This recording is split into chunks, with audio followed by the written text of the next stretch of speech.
नमस्कार, मैं खुशी और आप देख रहे हैं करंट खबर।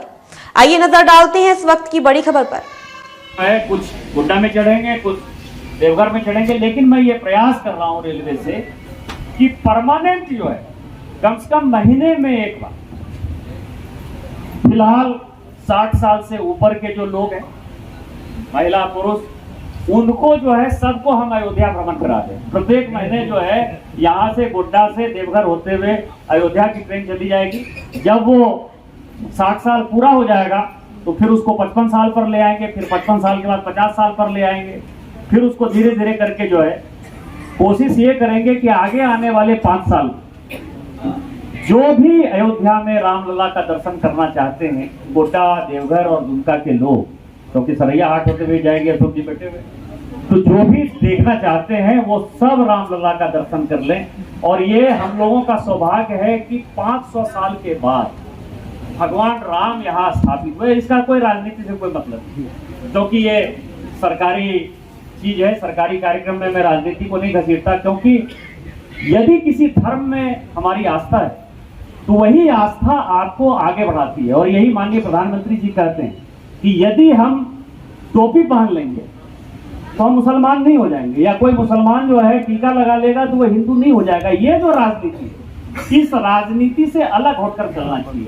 आदमी को सभी धर्म में विश्वास होना चाहिए, वो चाहे हिंदू हो, चाहे मुसलमान हो, चाहे सिख हो, चाहे ईसाई हो, कोई भी हो, बुद्धिस्ट हो, जैनिस्ट हो, कोई भी हो, सभी धर्म में यदि आपकी आस्था है, और जो भी आस्था है आप उसको रखिए। देखिए, यही प्रधानमंत्री जी और मैं व्यक्तिगत आप समझिए कि सबसे ज्यादा प्रयासरत हूं कि जो गिरिडीह से पारसनाथ मधुबन की जो रेल लाइन है वो सैंक्शनड है, वो अभी तक नहीं बना है, वो कैसे बन जाए।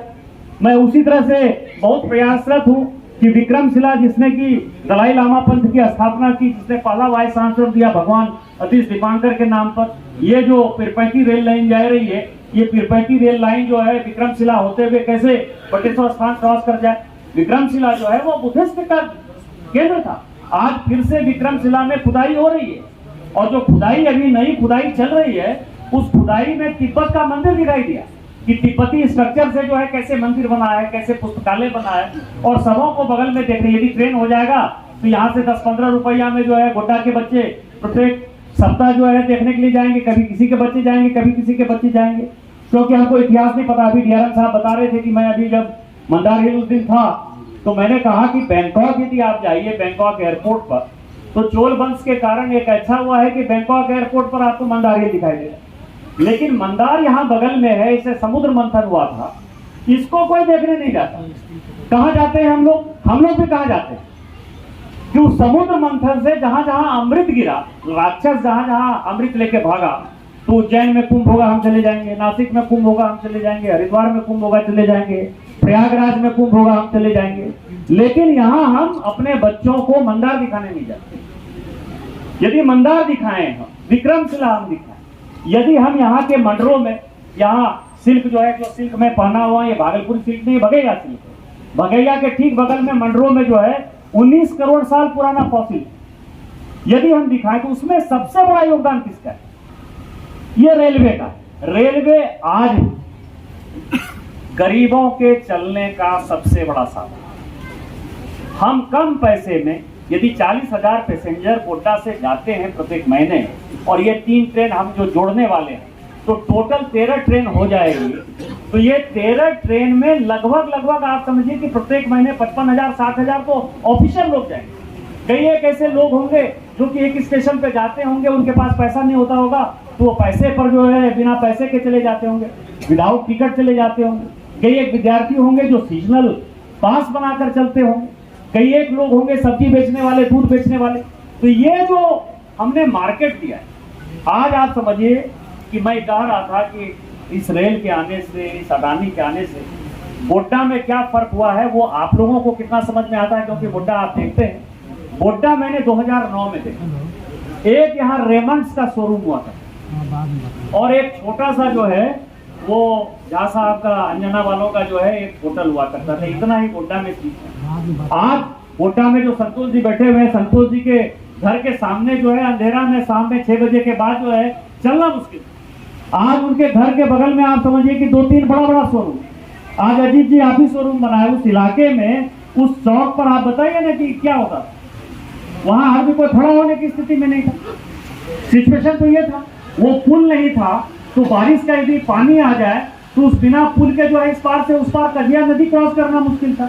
आज उसी कदिया पर 200-250 मीटर के दूरी पर आपको एक पुल नेशनल हाईवे पर नजर आ रहा है, एक पुल आपको कनवारा का नजर आ रहा है। तो जो विकास हुआ है और जो पैसा आया, उस पैसे का जो सबसे बड़ा असर है रेलवे ने, अडानी ने या इस तरह के उद्योग धंधे ने आप में जो एक आमूलचूल परिवर्तन किया है, वो आमूलचूल परिवर्तन ये किया है कि जहाँ दुकानें नहीं होती थी, यहाँ बड़े बड़े मॉल, यहाँ के लोगों को रोजगार मिल रहा है। यदि मान लीजिए कि 20,000 करोड़ की इन्वेस्टमेंट अडानी करेगी तो उसका साफ नियम है, यहाँ जो ठेकेदारी करते होंगे कि किसी भी प्रोजेक्ट का 40%, यदि रेलवे ने काम किया, आपको ध्यान हो कि जब कोरोना काल हो गया तो माननीय प्रधानमंत्री जी ने मनरेगा की जो योजनाएं लागू की, उसमें गोड्डा रेल को भी उन्होंने शामिल किया। तो उसमें जितने लोग हैं रेलवे में जितना काम कर सकते हैं उतना काम करिए। तो 40% इसका सीधा सीधा हिसाब है कि यदि 20,000 करोड़ का प्रोजेक्ट है तो 8,000 करोड़ जो 40% है वो केवल और केवल लेबर को ही मिलेगा। लेबर कॉम्पोनेंट है किसी भी प्रोजेक्ट में 40%। कौन सा लेबर काम करेगा? लेबर काम करेगा गोड्डा का, लेबर काम करेगा दुमका का, लेबर काम करेगा पाकुड़ का, लेबर काम करेगा साहबगंज का, लेबर काम करेगा देवघर का। और वो लेबर जब काम करेगा, जब उसको यहाँ काम मिलेगा, तो जो विस्थापन और पलायन है, जो इस इलाके की सबसे बड़ी समस्या थी कि 2 पैसा कमाने के लिए यहाँ के लोग जो अनस्किल्ड या स्किल्ड है, एक एक कमरे में 10 बाय 10 के कमरे में, चाहे बम्बई हो, चाहे दिल्ली हो, चाहे बेंगलोर हो, चाहे चेन्नई हो, कोरोना में हमने देखा कि 10 बाय 10 के कमरे में 15 आदमी, 20 आदमी, 25 आदमी जो है काम कर रहा है, मतलब सो रहा